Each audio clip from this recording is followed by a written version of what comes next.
If your energy is on the floor next to your clumps of hair, this is worth looking at.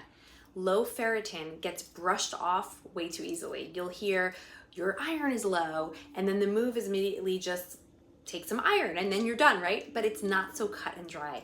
Ferritin is actually your stored iron. It's not what you ate today, it's what your body actually decided to keep and use for later. And it affects a lot more than you may realize. Your thyroid needs that stored iron to convert T4 into T3. T3 is the one that actually runs things like your metabolism, your energy, how your body handles things. So when ferritin is low, that conversion slows down. So now you might feel colder, more tired, your body feels like it's harder to change, it feels harder to lose extra body fat, your hair starts shedding, you might have poor exercise tolerance, shortness of breath, brittle nails, and it just feels like something is always off. And then there's the brain side. Iron is also needed to make things like dopamine and serotonin. So low ferritin can show up like you can't focus the same, you're wondering if you have ADHD, your motivation is low, you feel more anxious or on edge, your mood just isn't right, and brain fog. And most people don't connect those two things. So yeah, iron matters, but just taking more of it isn't always the move. The thing is, iron isn't passive. Your body has to store it, move it, and use it carefully. And if that whole system isn't working well, then iron can build up and create this oxidative stress. And your thyroid is one of the places that can take the hit. So now you go from trying to fix the problem to irritating the exact system that you're trying to support in the first place. So it can be a little confusing. What actually matters is why the ferritin is low in the first place. Sometimes it is absorption, so you could have low stomach acid, gut irritation, things just aren't getting in well.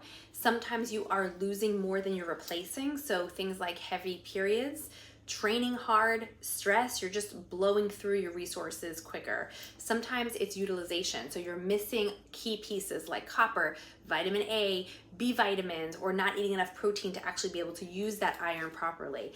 And sometimes your body is just in a constant stress state, and so it's not prioritizing the storage the way that you think it should.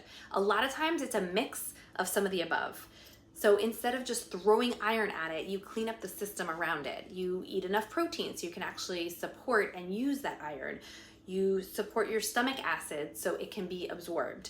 You make sure that your cofactors are in place so that the whole process works better. And you make sure that you're not blocking absorption with things like coffee and tea right around mealtime.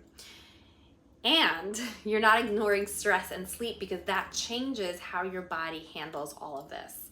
And yeah, sometimes iron supplementation is part of the plan, but it is not the whole plan. And it's not something to guess on long term, especially with something that your body doesn't clear out easily. I highly recommend asking your healthcare practitioner to check ferritin with your next lab work. Normal ferritin and more functional or optimal ferritin are not the same. I like to see mine around 50 to 100, but ideally it's over 70 if you care about things like hair growth support.